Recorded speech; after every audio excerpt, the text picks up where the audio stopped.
Kia ora and welcome back to the channel. I'm Elvie and today we are doing a kind of tutorial video again. I'm going to be comparing light line work to extensive line work and how that kind of affects the painting. I thought it would be interesting because I use a lot of line work in my paintings and it's kind of, I'm quite confident with my lines, and I thought it'd be a nice thing to be able to share with you guys. So I'll start off with the just gestural sketching it out, being quite light and free with the marks. I'm going to be drawing the same thing for each work. The first one, again, I'll be quite gestural and free, not really paying too much attention, just getting the important shapes down. I don't have any pencil down underneath, and that's just because I've kind of muscle memory being able to be confident with my lines. That doesn't mean I don't second guess myself sometimes. Everyone does. It's completely normal. But yeah, I thought it would be a fun little change of scenes for a video. This is also like one of the first times I've looked at the drawing that I decided to do, so I'm just a bit like, what am I actually drawing today? But yeah, I'm kind of just getting the main lines down. And this is usually what I do if I'm like gone to a cafe or something. I'm quite loose with my lines and I let the colour kind of be the main indicator. So that's the house. And of course I'll be painting these as well. When it comes to painting, kind of I'll just do the same thing. So I'll figure out if I'm going to record both paintings. I'll record both parts, but like I don't know if I'll do the full painting on, just because I don't want to take too long in this video. So we've got another house behind that.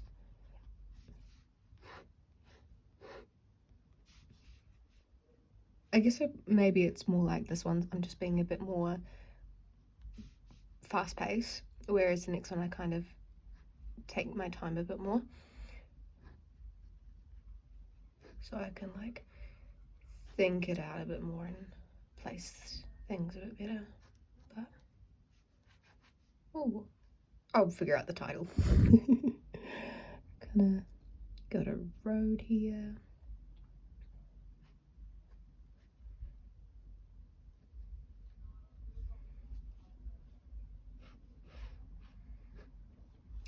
Okay, so that is the first drawing. You can see it's very loose and just getting down the major shapes.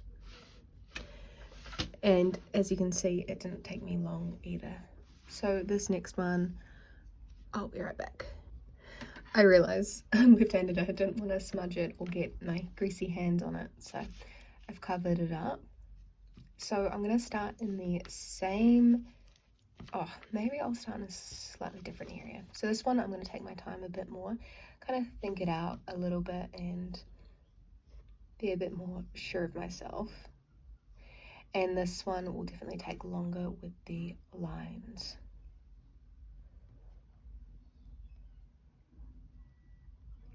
Now the purpose of this video isn't to say one is right and one is wrong. It's kind of just to show you how each of these kind of different techniques can be used in a painting, and they've definitely got their own individual strengths. Like you kind of might use this one for buildings or complicated landscapes or illustrations, whereas the other one is much more useful when you're on a time crunch, or you're drawing something quite gestural and you want to, yeah, mainly like a time restraint thing.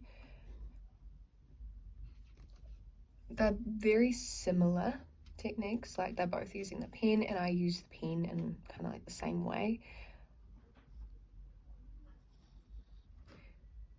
I'm also using a lot of creative liberties here, so I'm kind of like looking at my drawing and kind of taking out things that I don't really want to draw in. So both of the drawings will look a little different just because I'm taking out different things and I'm not looking at what I've kept in each drawing. And then we've got a building here.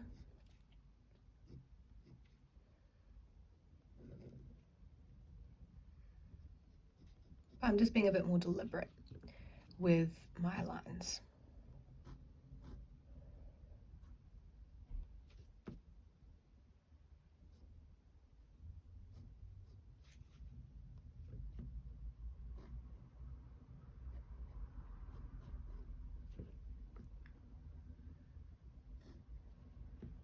And with the lack of me speaking, you can see I am a bit more concentrated as well.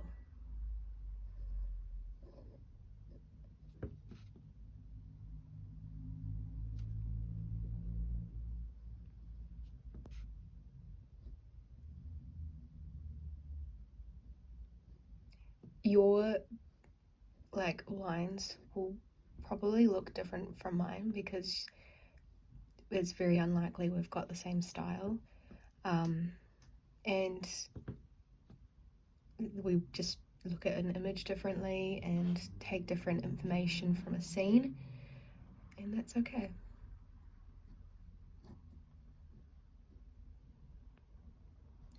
As long as you're being creative and not beating yourself up for what you've drawn, and you're not being negative about what you've created. Because if you've done a drawing and if this has inspired you from doing a drawing, I feel like that's just already such an amazing step to, yeah, making something. And you don't always have to be happy with it.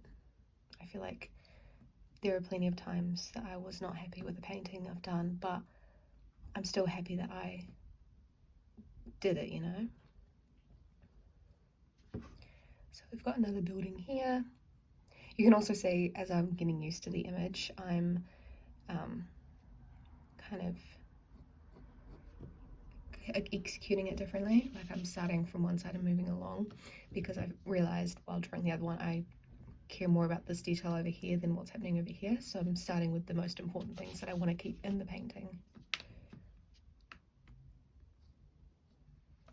Because if I started perhaps on the other side, I might run out of space for the information that I want to make sure is still in the painting.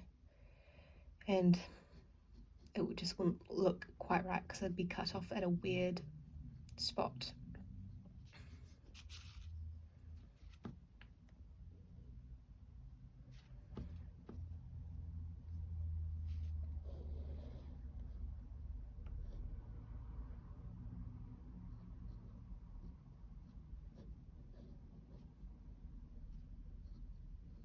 Also, slowing down allows me to analyze the image a bit more, see things that I didn't realize were there. I do prefer drawing from real life, but you know, sometimes you just can't always do that, and there's nothing wrong with drawing from an image or anything. So that's what we're doing. Well, what I'm doing. And plus the sunset in this is stunning, so I'm excited to paint it.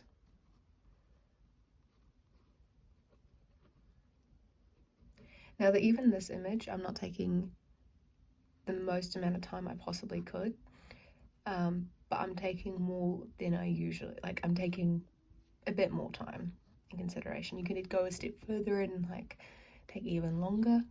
It just depends how much time you've got available to be creative, and you know, not everyone has large amounts of time they can set aside for drawing or painting. So it's just whatever your circumstances allow.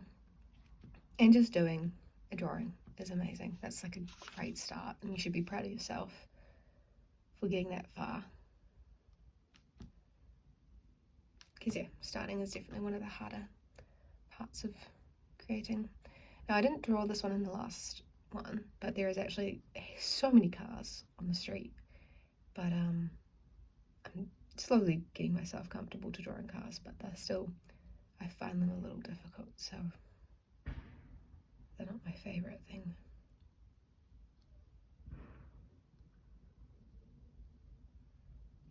But you know, gotta push yourself, try new things, I suppose, even if it doesn't work out.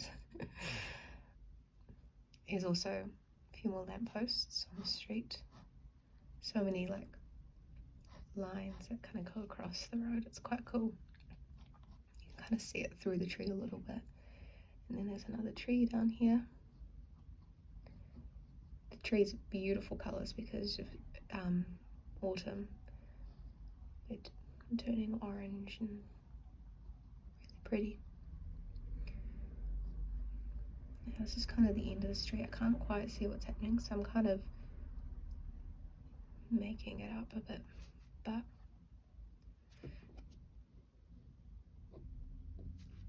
there we go. So if we compare them, you can definitely see the difference in time spent. Oh, for anyone that's curious, I'm using a uni ball eye micro pen. It's in the size, where is it? It's on here somewhere. It's waterproof and fade proof, and it's like my favorite pen ever to use. I think it's a 0.5, I think, and it's in the color black. They are amazing. But anyway, that's not why you're here. The drawing is this. So you can definitely see these lines are a bit more sure, and these ones are a bit more gestural. Either way, I will let the ink sit for a minute and then we can do the painting together. Okay, so the paintbrush I'll be using today is, where can I find it? The Rembrandt Pure Red Staple Brush. Just because I have it and I like it, and it works really well for this kind of size paintings. I'll be trying to paint them the same, and they're kind of going to be painted at the same time, because that shouldn't change the outcome of painting. I'm more focusing on how the lines affect it in this video, where compared to the painting style. So I'll be trying to take the same amount of time and care for each painting, and they'll be slightly different, but I'll do my best.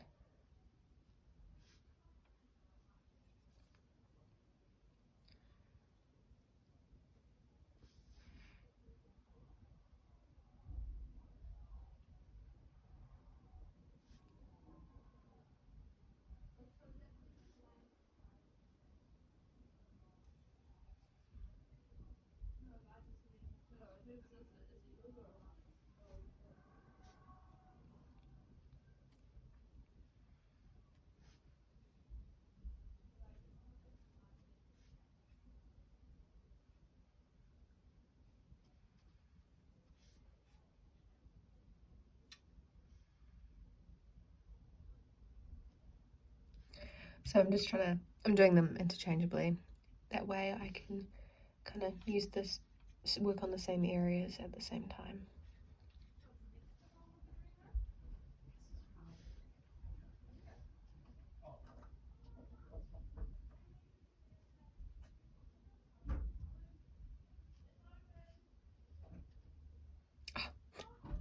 Painted the wrong area. Oopsie. Okay, we continue. The paints I'm using, by the way, I forgot to tell you, they are just the Schminke Academia paints. They are tried and true, one of my favourite paints to use, one of my go-tos. I can't complain.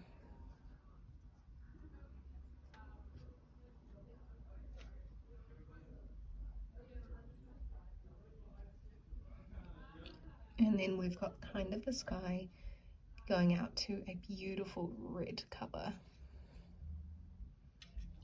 Really, yeah, I think that kind of colour. Everyone does their sunsets differently. I've just got a lot of clouds in this one, so I don't want to, so I'm kind of just making my way upwards with the different colours and layers. Got a little bit of purple before it hits the blue sky. Just a little bit. I also quite enjoy using the colours I've already got mixed out in the palette. Gotta use them, you know.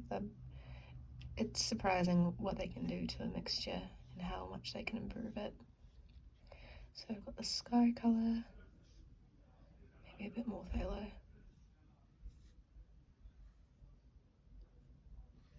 Sorry if my hand's in the way at any point, by the way.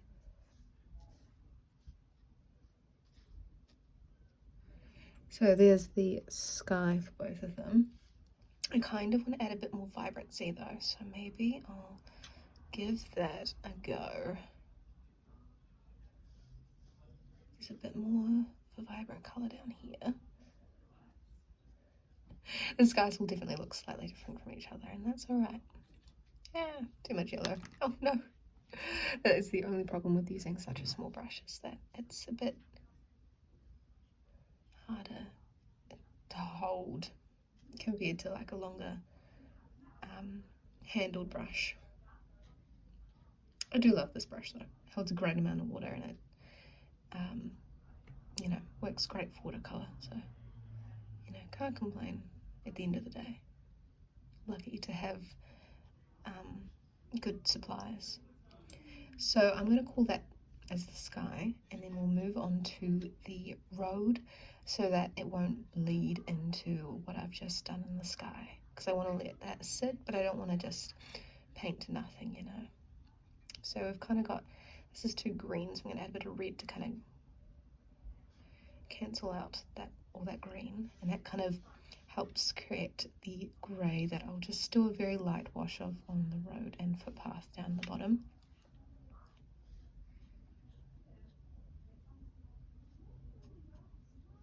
Like so.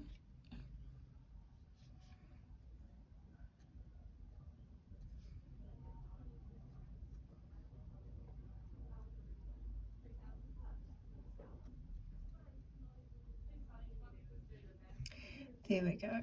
Now moving on to one of the buildings. It's kind of got a yellowy colour to it. So I'm using a bit of the brown that I've already got mixed out in the palette and just layering it up on both sides.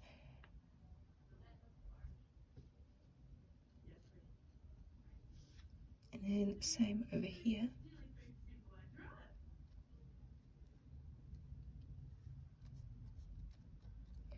There we go. And then I've got a fence over here that I didn't actually add in over here. And that's just another kind of grey, except I'm going to add a little bit more blue so it kind of separates from the ground. And I'm going to lighten this colour and use it as the kind of base of the buildings.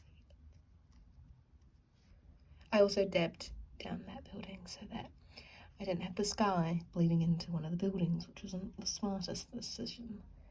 Once again, just using one of the pre-mixed colours on my palette. This one leans a bit more green. That's alright. I kind of want to have that variety of greys. Now I'll work on maybe the lamppost. So I'm going to start with a bit of brown. I think this is just burnt sienna here. I prefer burnt umber, but it didn't come with this set, which is a shame. But you know, burnt sienna works almost as well. So I'm adding a bit of ultramarine there, kind of deepening up the brown. And then I'll be using it in the lamppost, although I don't know if I made it dark enough. Oh, I'm so sorry for knocking that.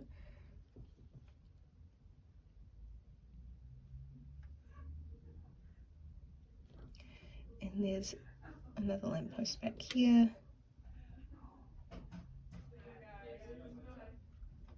And then we've got this sign here, which is actually a grey.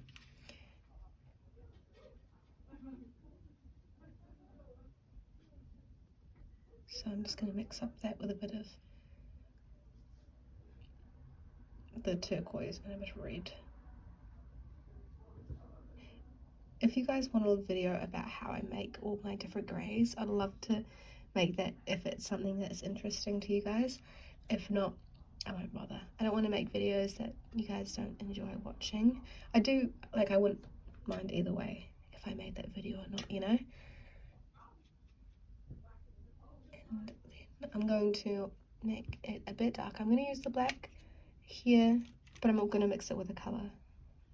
That's how I like to use the blacks, just because there's nothing wrong with using black, but it is nice to change it from the black that just comes with the set and add a bit of your own colour to it, because it's never really black. They always kind of lean towards a colour. Like this roof is a bit, it's a black, but it's leaning blue. So I'm going to use it for this roof up here.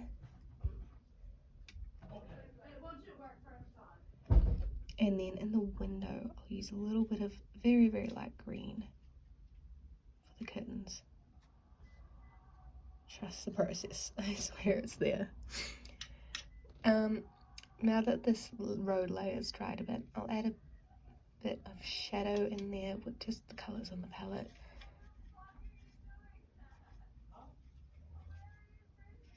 There we go. And I'll add a little bit of red. I'm so sorry for any background noises you might hear. I think it's a busy time outside at the moment, but that's alright.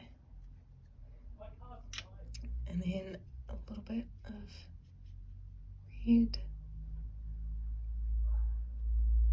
in the road. There we go. And then we've got a trunk to do, which is brown again. I'm going to use the sepia this time. I wanted quite a dark one, although I don't like the sepia that much, I have to say.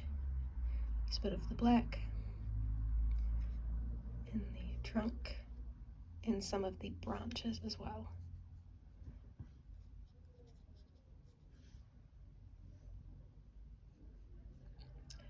Okay, so the colour is kind of like a greeny, kind of gold, so I'll use a bit of that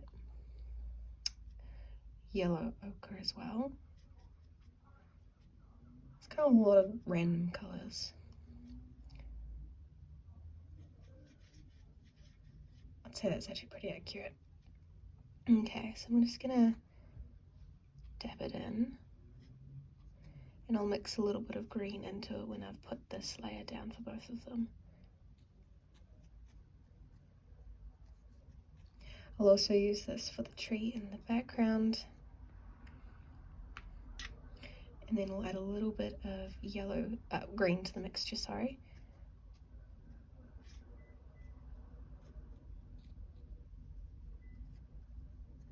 There we go. Use a bit of the blue, kind of like a grey. Just using it in the back here. Same with a bit of brown on the fences. And there's a tree there which is quite a dark green, so I'll use a bit of the, I think this is phthalo green, I believe, and a bit of the cadmium red. A bit more phthalo green. And then I'll just use it in the bush here. And I've forgotten the roof, so I'll just add a bit of whatever I've got on the palette and the roof. And I want to add a little bit of a shadow in the building. Oh, that's too much of a wrong colour for both of them. And then I think that will be calling it a day. Oh, actually, use this colour here and just put a bit of colour in there. So that's it. The painted basically the exact same, was similar as I could put them, but you can see how much the line just helps this one kind of come to life a bit more. This one's still beautiful and it works really well with the kind of gestural painting style, but this one is like the illustration really holds up the painting as well. They're both really beautiful in different ways, and I hope this was inspiring, maybe a new way to try using pen in your work. And yeah, thank you so much for watching and enjoy the rest of your day.